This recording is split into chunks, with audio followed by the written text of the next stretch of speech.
안녕하세요. 결혼 2년차 30대 중반 여자입니다. 저는 같은 종교인의 소개로 종교 안에서 남편을 만나 결혼을 하게 되었습니다. 시부모님의 평도 좋았고 남편에 대한 얘기도 좋았던 터라 신뢰하고 조금 빠른 결혼을 진행했었죠.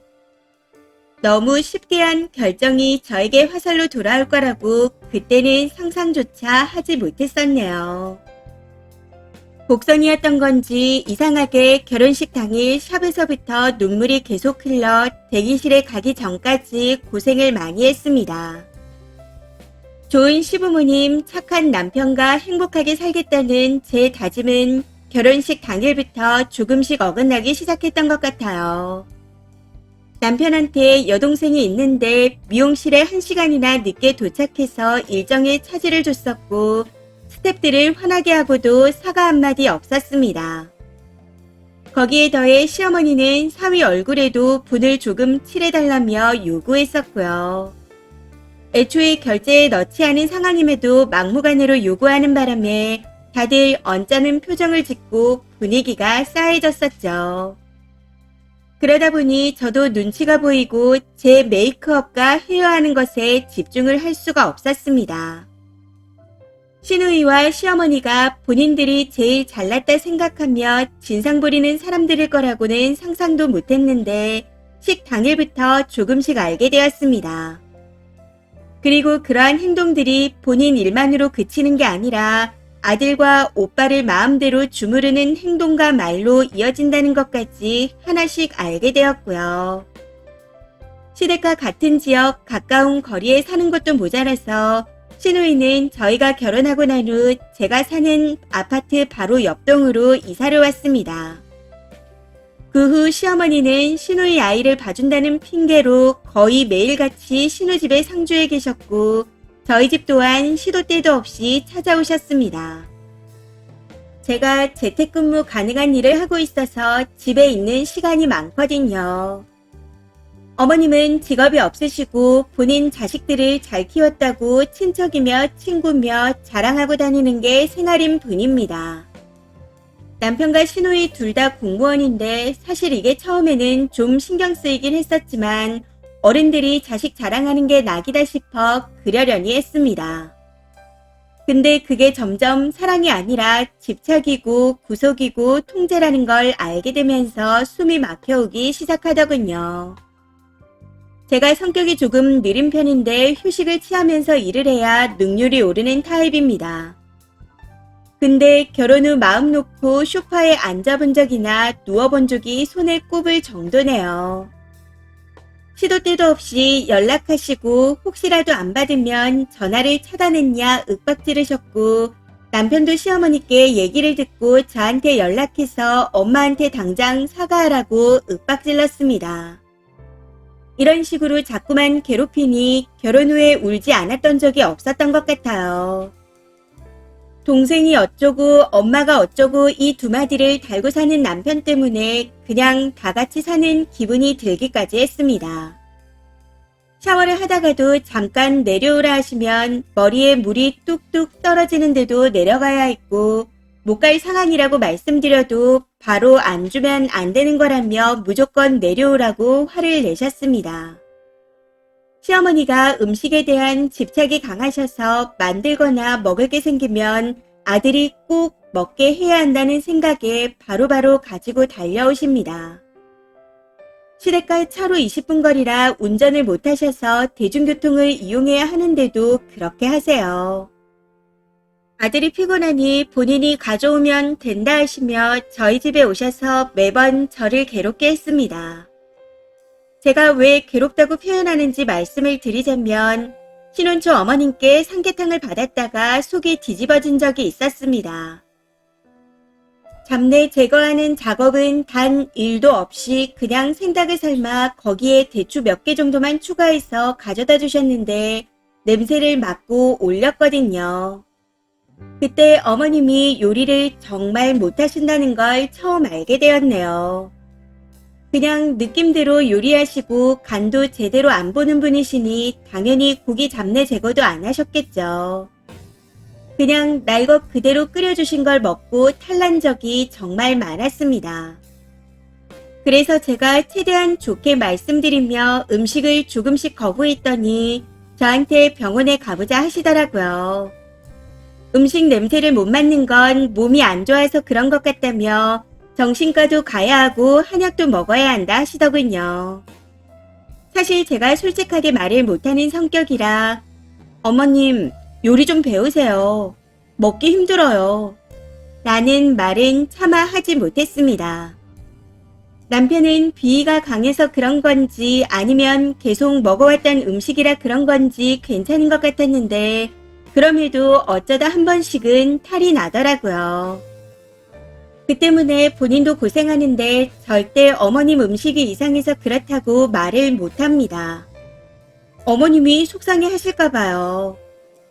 저는 그런 모습을 보며 결혼을 잘못했다는 걸 느끼게 되었습니다.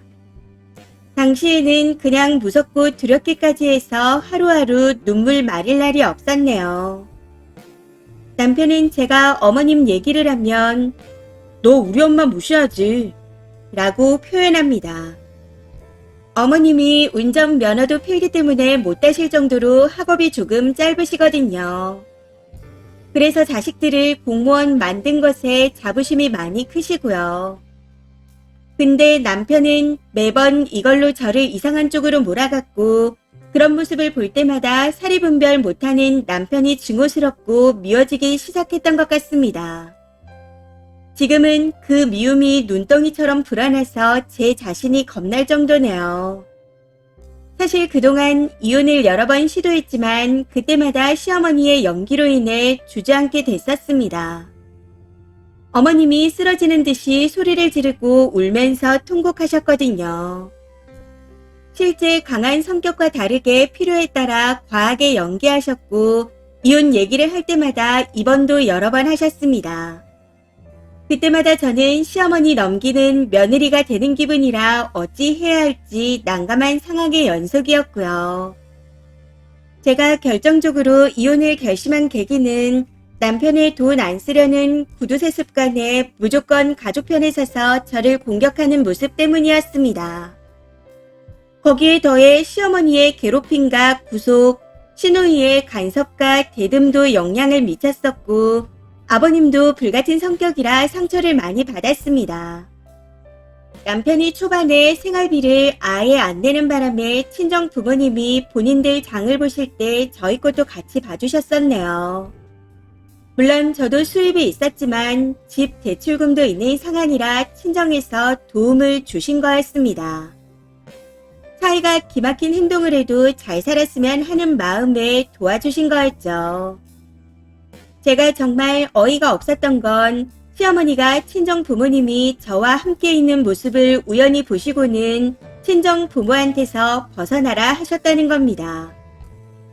이때 너무 화가 나는 마음에 아들이 생활비를 안 주는데 어떻게 벗어나냐 따져 물었다가 남편과 대판 싸우게 되었습니다. 그 와중에 시어머니는 본인 자식이 원래 알뜰해서 그런 거라며 이해하라 하시더군요. 지금 생각해보면 이 일이 제가 시어머니께 호의적이지 않게 된 계기였던 것 같아요. 여자가 남자에게 이기려고 하면 안 된다. 아무리 싸워도 무조건 붙어서 자야 한다. 친정 부모는 멀리해야 한다. 항상 이런 말을 달고 살더니 정작 본인은 시누이와 사위를 아들처럼 같이 끼고 사셨습니다. 그 모습에 그나마 조금 남아있던 정도 전부 떨어져 버렸고요. 그 집에 상주하면서 본인 집에는 어쩌다 한 번씩 아버님을 챙기러 가셨고 딸이 부부싸움이라도 하게 되면 사위한테 계속 전화해서 빨리 풀라고 강요하셨습니다. 그땐 또 남자가 속 좁게 그러면 못 쓴다 하시더라고요. 또 크게 제가 기막혔던 일이 있었는데 시부모님 문제로 남편과 다툰 적이 있었습니다. 그날 남편이 저한테 10원짜리 쌍욕을 하더라고요. 저도 욕을 듣는 순간 너무 화가 나서 난리를 쳤었고요. 그때 시어머니가 전화하셔서는 무슨 일 있었냐 물어오시기에 남편이 다 말했구나 싶어 전부 설명드렸더니 뜬금없이 친정 부모한테 말했어. 쪼르르 이러는 나쁜 습관하면 가만히 안 둔다. 라고 하시네요. 그러면서 남자가 여자한테 욕하는 건 아무것도 아니라며 우리 아들이 얼마나 화가 났으면 그렇게 했겠어. 남자는 여자하기 나름이다. 하는데 너무 기가 차고 어이가 없어 전화를 끊고 난 후 한참을 울었습니다. 이런 말도 안 되는 상황들의 연속이라 글도 두서없이 적게 되네요. 저는 현재 이혼을 원하고 있지만 합의가 되지 않고 있는 상황입니다. 친정 부모님은 이 일들로 인해 여러 차례 시부모님과 다투시고 건강이 많이 안 좋아진 상태이고요. 그래서 이 문제를 직접 해결하기 위해 이혼 소송을 준비하고 있습니다. 증거를 하나하나 수집하면서 제 인생이 너무 꼬여버린 것 같은 생각에 후회가 밀려옵니다. 어떨 때는 극단적인 생각도 하게 되고 많이 우울한 것 같아요.